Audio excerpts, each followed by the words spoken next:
So, a pleasant day, everyone. Today, I'm recording the lecture on functional groups as requested by many of the students, since a lot of students were also unable to join our session during the last week. So, uh, for today's lecture, the objective is to have a brief review about organic chemistry and the structure of different organic compounds. We also want to be able to appropriately recognize the organic compounds based on their IUPAC names. So if nakakita tayo, for example, ng pangalan ng isang organic compound, dapat meron na tayong idea kung anong klaseng functional groups or yung tinatawag nating substituent groups yung meron dun sa mga molecule na yun just by seeing their names. So next, let's just have a quick review of what organic chemistry is. Organic chemistry is the study of hydrocarbons. Kaya nga siya tinawag na, kaya siya tinawag na hydro kasi meron silang hydrogen. At kaya siya tinawag na carbons kasi meron nga siyang carbon, yung element carbon, as well as the other substances that are derived from these hydrocarbons. Meanwhile, organic chemistry deals with the study of all substances other than your hydrocarbons and their derivatives. So ito yung exception kasi nga sabi sa Stoker, dun sa big book ni Stoker, organic chemistry is much wider in scope compared to your inorganic chemistry. Pero Stoker also would like to highlight that some textbooks define organic chemistry as the study of carbon-containing compounds. I'm certain before tayo nag-aral ng org-chem, iniisip natin pag organic, yun yung mga may carbon. Kasi nga, almost all, but not quite all, carbon-containing compounds qualify as organic compounds. However, there are certain exceptions such as the oxides of carbon, carbonates, cyanides, metallic carbides that are classified as inorganic rather than organic. Why? Because these compounds involve carbon atoms that are not bonded to hydrogen atoms. Kasi nga, yung definition natin ng organic compounds ay yung mga hydrocarbons and their derivatives. So, dapat merong hydro, dapat merong carbon. So, kung isa sa kanila wala, ibig sabihin hindi siya considered as organic. So, yung mga examples natin dito are these molecules, di ba?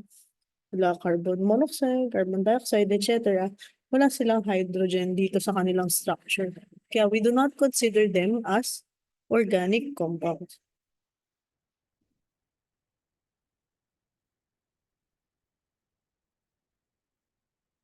So next, so doon na tayo, discuss natin yung start of the show. So,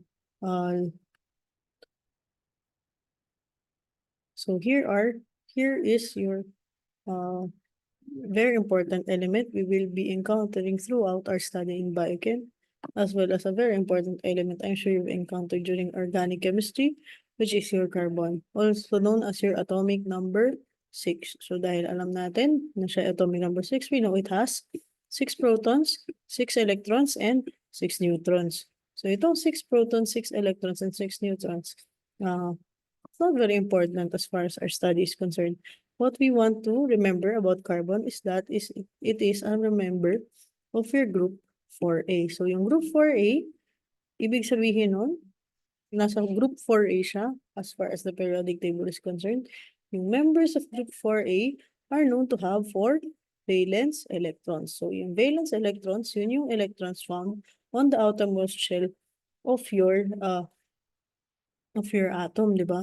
So here is the outermost shell or yung tinatawag nating valence shell. As you can see, we have 1, 2, 3, and 4. So anong relevance ng pagkakaroon niya ng 4 na valence electrons?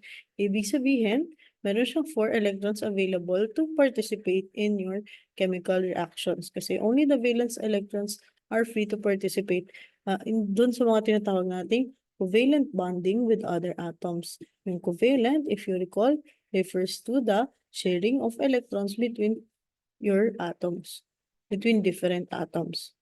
So, next.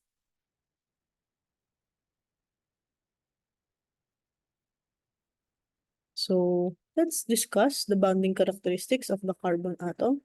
I would just like to add that your carbon has the ability to bind to itself in such a way that it can form long chains of carbon atoms. Pwede rin siya mag-bind in such a way that your carbon can form cyclic structure. So it can bind with itself many times in such a way that it can form a closed loop. Kagaya nung sa mga sugars natin, which are cyclic structures. So let's go to the bonding characteristics of the carbon atom. If you recall, during your chemistry class, yung ating tinatawag na octet rule. So the octet rule is the tendency of atoms to have 8 valence electrons in the outermost shell. And we know, as mentioned earlier, that carbon has 4 valence electrons. So kung apat yung valence electrons ng carbon, ilang electrons pa yung kailangan niya para mapuno niya yung ma-fulfill niya yung tinatawag nating octet rule. 8 minus 4 is equal to 4. So kailangan niya pa ng 4 additional electrons in order to have an octet. So 4 additional electrons need to be shared by other atoms. Kailangan merong mag-donate sa kanya or magpahiram sa kanya ng kanyang atoms para makabuo siya ng 8. And how do other atoms do that? They do that by the formation of 4 covalent bonds. So here in your example, you can see your carbon, meron siyang 4 valence electrons.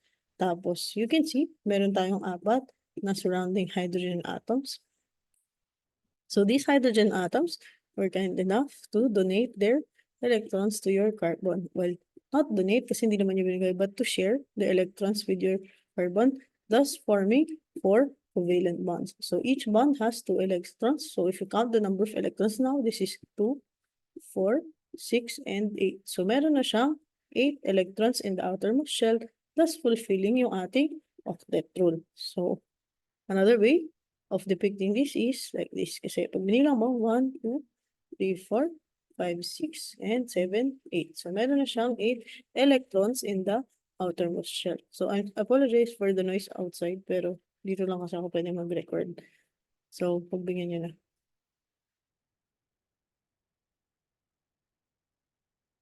So next. So how does carbon meet the 4 bond requirement aside from forming 4 single bonds and bonding to 4 other atoms? So ulitin lang natin. Yung carbon can form 4 single bonds. So if may 4 na atom ka, pwede sila magbigay ng 1 electron each. Kasi nga, di ba, 8 minus 4, you need 4 more. So if 4 atoms give 1 electron each, that's 4 or more electrons, so fulfilling your octet rule.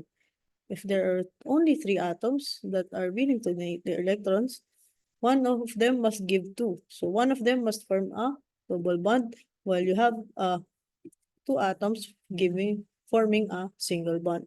Another way is by bonding to 2 other atoms. So the atoms must form either 2 double bonds with your carbon or form 1 triple bond and 1 single bond. So, di ba, ang goal natin is 4 bonds kasi for each bond, meron yung isang valence electron shared with your carbon. So, basta 4, so either 4 na single, 2 single, isang double, 2 double, or isang single, isang triple. So, ganun lang. Basta kailangan ang total is 4 in order to have the octet of your carbon atom. Sorry. So, next. Dito naman tayo sa ating bulk of our lecture, which is your functional groups. So, functional groups are groups of atoms in organic molecules, and these are bonded to your organic molecules by forming bonds between your carbon and oxygen, carbon and nitrogen, carbon and sulfur, or carbon and phosphate. So ito yung mga specific structures that you find in your organic molecules that are responsible for the properties, reactions, physiologic role of these molecules. So depende. For example, you have 2 simple molecules. You see molecule A and molecule B. They both have the same functional group. For example, they both have alcohol. I'm sure you've already heard of alcohol during your organic chemistry class, no? So if, for example, molecule A and molecule B have the same functional group, you expect them to react in similar ways. Kasi nga, simple molecules containing the same functional group are expected to act similarly. Meanwhile, if you make your molecules more complicated, for example, you have a molecule containing that alcohol. For example, this molecule B has another functional group attached to it. For example, meron siyang benzene ring. I'm sure you've already heard of that as well. So this is already considered as a more complicated molecule, and these more complicated molecules may contain more than one functional group within the structure. So if more than one na yung functional group, you cannot expect this molecule B to react in the same way as your molecule A kasi itong other functional group na nadagdag sa kanya is already giving its own share of properties, reactions, and physiologic role to this molecule. So nag-iba na siya significantly from the original simple molecule. So next, let's start with the simplest of our functional groups, no? Yung ating oxygen containing yung ating puro purely hydrocarbons lang. So we have several types. You have alkanes, alkenes, alkynes, and aldenes. So let's start first with the simplest one is, of course, I know you've already heard of this. So your alkanes, which is composed mostly of your single bonds. Well, not mostly, but all of the bonds found in your alkanes are single bonds, and the suffix you use is -ane. So kapag alkane, -ane, di ba? And let's have a quick recap then on the prefixes that we use. If you have one carbon, the prefix is meth. If you have two carbons, the prefix is eth. If you have three carbons, the prefix is prop. And if you have four carbons, the prefix is but. So dahil itong ating mga examples, single bond lang ang meron sila, denoted by shorthand as RH and represented like this when drawn, yung suffix na ginagamit sa kanila ay ane. So methane, ethane, propane, butane. If ito naman is a substituent group, kunyari meron kang main chain tapos R group lang sila, kunyari, ito naman is a methyl. If this is the R group and this one is just a substituent group, then you refer to that as an ethyl. If this is already an main chain and this is a subgroup, this is already your propyl. In the same way, this one is butyl. So, and so on and so forth. So, ito yung tinatawag nating expanded. So, itong image na to, this part of the image, ito yung expanded structural formula natin.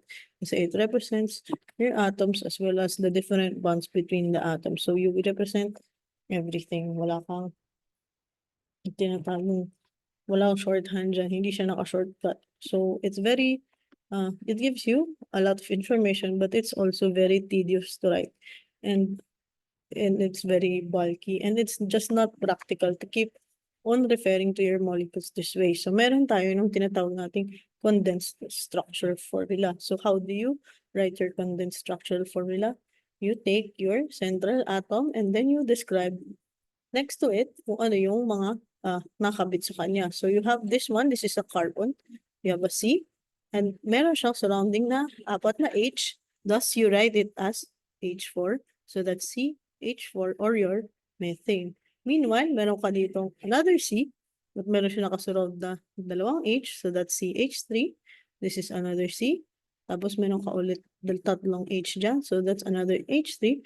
And then there's a single bond between your two C's. So you write a single bond here. So this is CH3, and that's your ethane. So kapag single bond lang siya, you can actually write it this way. Pero if double bond, kailangan mo lagyan ng ganyan. Or if triple bond, you add another line. Pero kung single bond lang, you can actually omit the bond in between. Next, another example. If you have a C here, ilan ang H niya? Tatlo. So that's CH3. The other C here, ilan ang H? Dalawa. So that's CH2. And what's this C? Ilan ang H na ulit? Tatlo ulit. So that's another CH3. So propane is CH3, CH2, CH3. Next, we also have our line angle formula. Sa line angle formula naman natin, yung ating points, yung ating zigzag lines is considered as one carbon, like so. And then the line between them is a single stroke, or line between them is a single bond. So this is a single bond, and then you write it like this, di ba? So ito ay ganito. So this is a C, this is a C, and this is a C. And all these single bonds are between them. So 3 C's, just put a single bond lang. That's actually propane. Propane. Meanwhile, this is 1, 2, 3, 4. So that's 4 points. That's bute. And then they're all single bonds. So that's butane. So next, let's go naman to our double bond containing hydrocarbons or your alkenes. So pag double bond, it's represented in this manner, and the suffix is in. So how to name them? Just follow the naming convention on the number of carbons plus in. So this was 1, 2 carbons, that's S, and then you add the suffix in. Next, if you have a triple bond, the suffix naman you use is "-ine". So this is how triple bonds are represented. And then, of course, the suffix "-ine" is used. And then, so let's have an example. How many carbons are in this? That's 2. So the suffix is "-eth", plus the bond found is your triple bond or your "-ine". Thus, this one is ethine. So earlier, example natin, single bond lang is ethane. Dito naman, second example, this double bond siya. So, ethene. And this one, for the third one, is meron siyang triple bond. So, this is ethine. So, next, we also have yung tinatawag natin arenes or aromatic rings. Or yung tinatawag natin, referred to simply as your benzene ring. So, pag benzene ring, mukha siyang piatos, di ba? So, yung may piatos ka dyan.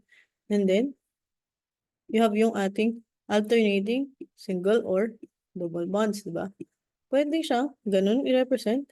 Pwede rin siyang as a circle dito sa gitna. Circle yan ha. So pwede siyang alternating single or double bonds. Pwede siyang as a circles. And that's your aromatic ring. So benzene is actually a cause of aplastic anemia. Pero that's for another more advanced discussion. So next, let's have a quick recap on how IUPAC naming is done for your alkanes, alkenes, and alkynes. So, the quick review lang to, hindi naman natin tutoxikin yung naming as far as your exams go. Basta lang, meron tayong idea on why certain structures we encounter are named that way, how they are numbered, etc. How the substituent groups are located. So, let's go into naming this thing. This is a guide, so hindi na, wag na natin siyang sundin, no? Step by step. Basta, first lang, for example, most important, of course, is to locate the longest continuous chain of carbon atoms. So, as you can see, may number na kung gaano siya kahaba. Of course, you start the number dun sa pinakamalapit dun sa pinakamataas na bond mo. So, this carbon is closer on this end rather than that. This carbon is closer to the triple bond than that carbon. So, dito tayo mag-start ng 1, di ba? So, we get the longest continuous chain. So, anong prefix natin? Kapag meron kang 7 carbons, that's hep. So, the prefix is hep. Hep. So, kapag natin yung ating color. So, that's actually hep. And then, you know that your chain has a triple bond. So the suffix for hep is "-ine". So heptine, di ba? And what is the location of your triple bond? It's on the third carbon. So dahil alam mo na nasa third carbon siya, you add the location ngayon. So 3 heptine siya. That's actually 3 heptine. So, meron ka na nung parent chain. Your parent chain has 3 heptine. Now, let's go naman to your substituents or your functional groups. So, ano yung mga side chain mo? You have a CH3 here and a CH3 here. So, alam mo, from our naming convention, if you have a CH3, meron ka isang carbon, so the prefix used is meth. At dahil side chain siya, you had il. So, dahil methyl siya, ilan yung methyl mo? as you can see here, there are two methyls. So that's, you add the prefix di. So dimethyl. And then, now you add the location of where these methyls are. So nasaan yung methyls mo? It's on the 6th carbon. So that's 6 for the first methyl. And then another 6 for the second methyl. And then now you have 6,6 dimethyl. And then you connect that name to the other, to the name of your parent chain. So this substance is 6,6-dimethyl-3-heptane. So quick review lang yan ng naming. Hindi naman natin siya, as I mentioned, hindi natin siya totoxic. So next, let's go naman to our first, the first of your oxygen-containing functional groups, yung ating alcohols. So recap lang natin, what are alcohols? Alcohols are, of course, sila yung may tinatawag nating alcohol functional group. Pero before that, let's recap on yung ating oxygen. Oxygen is a member of group 6A. So dahil 6A siya, alam natin na siya ay merong 6 valence electrons. So if kailangan niyang magbuo ng octet rule, your oxygen only needs 2 more electrons to form the octet. So ang kaya na lang na number of bonds na gawin ni oxygen is 2 bonds, either dalawang single or isang double bond. So ganun na lang yung kaya ni oxygen. Okay? So now let's go to our alcohol. So alcohol is what you refer to a substance when you find a carbon atom that is saturated or has 4 double bonds, and one of them is 4 single bonds, and one of them is to a hydroxyl or an OH functional group. So an ulit yung tawag dun sa alcohol functional group. You also refer to it as an hydroxyl group. So yung bakit siya hydroxyl? Kasi nga, meron siyang hydro, as in hydrogen, meron siyang oxy, as in oxygen, and then it's a constituent, so you have IL. So it's a hydroxyl group. So how do you name your alcohols? There are 2 ways. One is the common name and one is the IUPAC name. So common name, it's very simple. You just name the alkyl group and then you add alcohol. So the alkyl group of this one is methyl and then you add alcohol.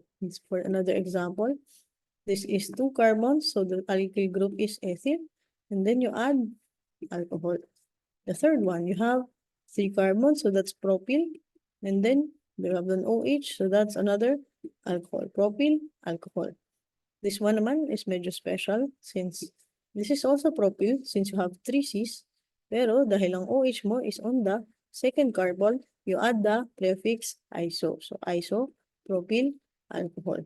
So let's go naman to their IUPAC names. So IUPAC names, you just name the alkane and then you add OL. So dito, alkyl plus alcohol, this one is alkane plus OL. So methane, and then OL, that's methanol. This one is ethane, dalawang C, and then you add OL, so that's ethanol. And for these ones, since IUPAC, you have to, IUPAC naming, because alam mong merong isomers that exist, you have to indicate which carbon your OH is bonded to. So your OH is bonded to the first carbon here, so that's 1 propanol. Meanwhile, your OH is bonded to the second carbon here. So as far as IUPAC naming is concerned, your isopropyl alcohol is named as 2-propanol. So next.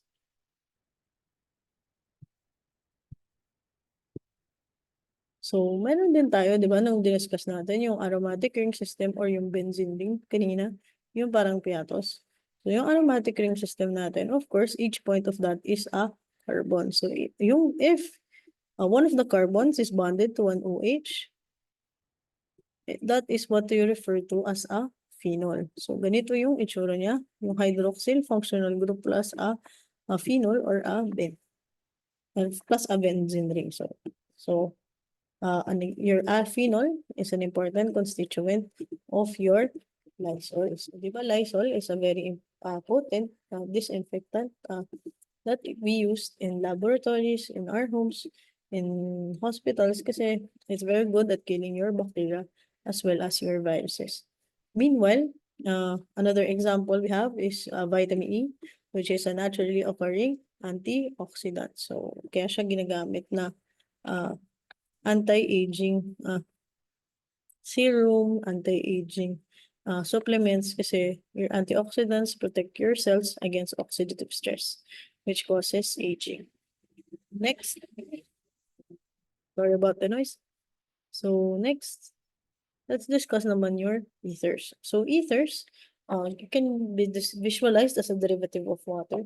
So ang basic formula, yung shorthand natin for your ether is ROR. So meron kang dalawang groups, and then in the middle of them is an oxygen. So here, as you can see in the example, you have a C here, in the middle is an O, and then you have another C. So as far as naming convention is concerned, you just name both sides, and then you add ether to the name. So you visualize it. You can visualize your ethers as a derivative of water. So meron kang dalawang H, and then you have an O in the middle. Same yung ether natin. Meron kang dalawang R. So you have dalawang R, and then you have an O in the middle. So how do you easily remember the difference between your alcohol and your ether? So di ba your alcohol is an ROH. Yung ether naman is your RO, and then another R. So how do you remember it easily? Remember, alcohol, nasa dulo yung O. So alcohol, nasa dulo yung O. Meanwhile, your ether, nasa gitna yung O niya. So here, tandaan, sa alcohol and ether, O pa lang yung concern natin as far as the functional group is concerned. Pag yung O is nasa dulo, it's an alcohol. Pag yung O is nasa gitna, it's an ether. Next, let's go to our next set of functional groups. We have naman your aldehydes and your ketones. So yung aldehyde and ketone, they have the same functional group. It just varies. But they have almost the same functional group. But it just varies in the location as well. So para lang siyang alcohol and ether. So for aldehyde, shorthand is CHO. For ketone, it's C double bond O in the middle of your two R's. So what we are concerned here is the presence of your carbonyl group. So yung carbonyl group, yun yung C double bond O. So if yung C double bond O mo is found at the end of the molecule, we refer to that as an aldehyde. So and the suffix used is al. Meanwhile, if your carbonyl group is in the middle of the molecule, you refer to that as a ketone. So and the suffix for that is on. Also, let's have some examples. You have two carbons, so that's ethane. And then you add the aldehyde. So the aldehyde suffix is al. So that's ethanal. Meanwhile, pag ketone, di ba, alam natin, it's in the middle. So here you have a propane, kasi tatlo yung carbons niya. And then you have the ketone in the middle, so you add the suffix on. So this one is propanol. So other examples of your aldehydes and ketones, di ba? As I mentioned, pag aldehyde, nasa dulo. Pag aldehyde, nasa dulo. Pag ketone, yung C double bond O, yung carbonyl is nasa gitna. Pag ketone, yung C double bond O is also nasa gitna. So para lang siyang, you can just parallel it with your alcohol and your ether. So next, doon naman tayo sa ating carboxylic acid and your esters. Sa carboxylic acid and esters, meron pa rin tayo parehas no carboxyl plus yung excuse me, that's a carboxyl. Meron tayo parehas no carbonyl, and then besides your carbonyl is the C on your carbonyl is also bonded to an additional oxygen atom. So if yung COO mo is bonded to an H, as in nasa terminal end na siya ng molecule, you refer to that as a carboxylic acid. And the suffix is oic acid. So why is it carboxylic acid? Kasi you have a carbonyl, and then you have another hydroxyl. So this that's carboxylic acid. So example of naming is, of course, this now count the number of carbons, so that's ethane. And then oic acid, so that's ethanoic acid. Meanwhile, for your esters, the shorthand is RC double bond O R. So yung carboxy mo, yung COO mo, is in the middle of the molecule again. So and the suffix is OH. So here, you just name, when you're naming your esters, syempre, the suffix is OH.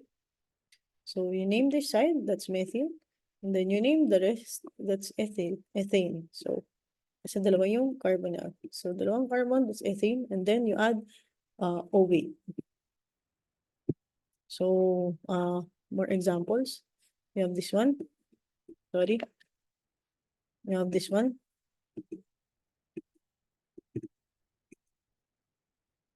So, di ba? Sabi natin, pag carboxyl, nasa dulo yung COO plus an H. Nasa carboxyl, nasa dulo yung COO plus an H. Sa esters, nasa gitna yung COO plus another R. Sa ester, nasa gitna yung COO plus another R. So, gawin na lang natin, madali siyang tandaan. If you're dealing with O lang, then if nasa dulo siya, it's an alcohol. If it's nasa gitna, then it's an ether. If you're dealing with C double bond O or your carbonyl, pag nasa dulo, it's an aldehyde. Nasa gitna, that's an ketone. If you're dealing naman with your C double bond O plus another O or carboxyl, then if nasa dulo siya, it's a carboxylic acid. If nasa gitna siya, then that's an ester. So, yun lang yung quick rundown ng ating oxygen-containing hydrocarbons. So, let's go now to our nitrogen-containing functional groups. So, for nitrogen-containing functional groups, you have your amines. So, pag amines naman, amines, you have the substituent or functional group of NH2. So, NH2 yan. This is an H and this is another H. So, NH2 and the suffix is amine. So, you just name the alkyl group and then you add amine. So, methyl, amine. Next, you have your amides. So, amides also have your NH2. But between your R and your NH2 is your carbonyl. So, yung carbonyl mo, you see double bond O plus your NH2. You put them together, that's your amide. So, naming convention, let's go again. This is 2C, so that's ethane, plus your amide, so that's ethanamide. Next, the third type of functional group we'll be discussing is your nitriles. So, sa nitriles naman, wala tayong NH2, hindi siya amine. Rather, you have just the nitrogen atom that is triple bonded to a carbon. So the suffix for that is nitrile. So, how do you name it? You just name the alkane, ethane, and then you add nitrile. So, ethane, nitrile. Next. Let's go naman to your sulfur-containing substances. So, for sulfur-containing substances, you sometimes encounter the prefix tayo. So, yung tayo kasi is derived from the Greek word theon, which means brimstone. And brimstone natin contains sulfur. So, for that, for those substances with the prefix tayo, yung idea ng functional group, you'll get an idea from the suffix ng tayo na yun. So, this one, ang suffix niya is ol, and this one, ang suffix niya is ester. So, itong thiol, syempre, alam natin yung ol is alcohol. So, di ba? So, ibig sabihin nito, this sulfur-containing group has a similar structure to that of your alcohol. So, di ba yung alcohol natin, shorthand sa kanya is ROH. So, dahil meron siya no hydroxyl group. So, dun sa thiol, ibig sabihin, similar lang yung formula. But instead of an O, you make it an S. So, imbis na O, it's an S. And thus you call it a sulfhydryl group. And the shorthand is RSH. So, pag RSH, that's a thiol. And the suffix is also thiol. And to name it, you just name the alkane and then you add thiol. So, it's methane, thiol. Next, for your thioesters naman. So, alam mo na ester siya, but tayo. So, ibig sabihin, di ba, sabi natin, si ester is COOR, RCOOR. So, ang nangyari lang, dahil tayo, ester siya, ibig sabihin, yung O mo, naging S din. So naging C double bond O plus S instead of C double bond O plus O. So, yung suffix niya, also tayo, plus O weight, kasi nga ester. So, tayo, weight. So, naming, similar lang din sa ating ester. So, this one, you name this. So, that's methyl. And then this one is 2 carbons, so that's ethane. And then this group is a thioate. So methyl ethane thioate. So important example of your thioesters is your acetyl coenzyme A, which is a very important substrate in your metabolic pathways. A very large number of metabolic pathways utilize your acetyl-CoA, just such as your citric acid cycle, yung ating sa mga lipid metabolism, etc. So we will be encountering that molecule very often in the future. So please remember that your acetyl-CoA is a thioester. So next, let's go to our other sulfur-containing compounds. You have your sulfides, disulfides, and sulfoxides. So ito, I'd just like you to recall yung ating mga ether. Di ba? Yung ating ether is ROR. But instead of R, it's an S. So ito, so sulfide, if you have only one S in between, that's a sulfide. If you have two S's in between, that's a disulfide. But if you only have an S plus an O in between, that's a sulfoxide. So yun lang yung tatandaan natin for our sulfur-containing functional groups. Next, you have your phosphates muna. So ating phosphates, you have your phosphates can form esters with each other, and you can actually form your structures in such a way na tabi-tabi yung mga phosphates mo, pwede rin silang magkahiwalay. So that's also all indicated in the naming. So just remember, if there's a phosphate group, you'll add a phosphate dun sa name. So kung ilan man siya. So ATP, tatlo yung phosphate. So triphosphate, ADP, dalawa yung phosphate. So diphosphate. AMP, isa lang yung phosphate. So monophosphate. So I've already mentioned yung relevance nito. ATP, when hydrolyzed, produces energy and giving rise to ADP. ADP, when you hydrolyze it again, gives rise to more energy and your AMP. So remember natin, yung mga phosphates natin is very important as far as energy-containing molecules are concerned. Kasi yung mga other energy-containing molecules natin in the body usually tend to have your phosphates, such as yung mga phosphoenol pyruvate natin, mga GTP, and which are molecules we will encounter in the future.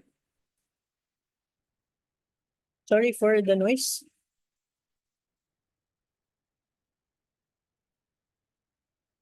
So I think this is the last part of my slide. I will be discussing naman yung ating halogenated alkanes, alkenes, alkynes, or your halides. So your halides, these are your hydrocarbons bonded with your halogens, which are fluorine, chlorine, bromine, and iodine. So how do you name this? You just add your alkyl group with your chloride. So depende sa order kung IUPAC name siya or